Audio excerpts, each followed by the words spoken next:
Let us bring in Joe Concha, Fox News contributor and author of the book that begins with, "Come on, man."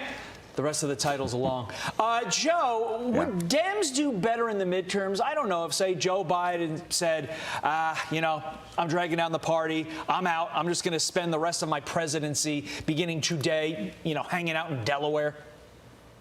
That's an interesting scenario. I think that would be a white flag of surrender, Todd. So he's not going to do anything that would then make the news cycle all about how Joe Biden's not running for president again. It'll look like they're saying, all right, we're defeated. Don't bother voting for us. But I don't think he runs in 2024. I just think that announcement comes after the midterms, probably sometime in early 2023. But when 7 in 10 voters believe that the country is headed in the wrong direction, guys, when a solid majority of Democrats do not want a Joe Biden sequel and don't want him to seek a second term.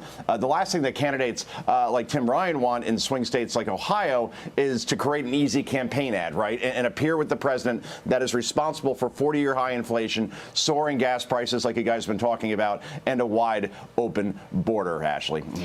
Well, Joe, this is a real kicker. The Biden administration is paying $265,000 a year to staff members whose job is to deflect Hunter stories and Republican-led investigations. So the deputy counsel to the president is being paid $155,000 to oversee responses to subpoenas and oversight efforts, while the special assistant to the president is paid $110,000 to focus on responding to congressional investigations.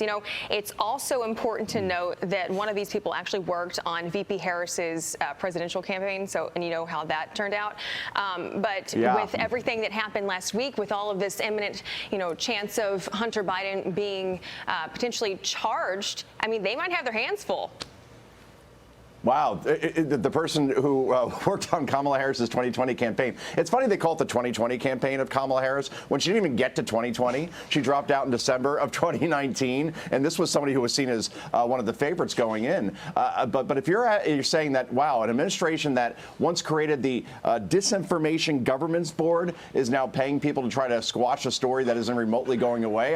Shut the front door, right? And by the way, we've seen this movie before in October 2020 when highly placed activists at Facebook and Twitter, they suppressed and censored the Hunter Biden laptop story when it first broke, courtesy of the New York Post. Look, when the GOP takes back the House, and it's increasingly looking like that will absolutely be the case, they will launch investigations and hearings into Hunter Biden, the contents of that laptop, and most importantly, who is the big guy that Tony Bobulinski, Hunter Biden's primary business partner, said benefited in terms of getting 10% of profits from influence peddling in places like China and Ukraine. He says that is the sitting president of the United States. And then the big question is Joe Biden compromised by countries like China and Ukraine? We will find out probably early next year when those hearings launch, guys. Unless I missed something, I didn't know Hunter Biden was a federal employee. I don't understand why your taxpayer dollars are going to pay to run cover for a non-federal employee. But maybe that'll be a topic of Joe's second book. Come on, men. Plural. Thanks, Come Joe. on, G-men, Todd. Great win for you guys yesterday in England. Oh my gosh. That's why Toddy Boy's happy. Joe, thanks. Thanks.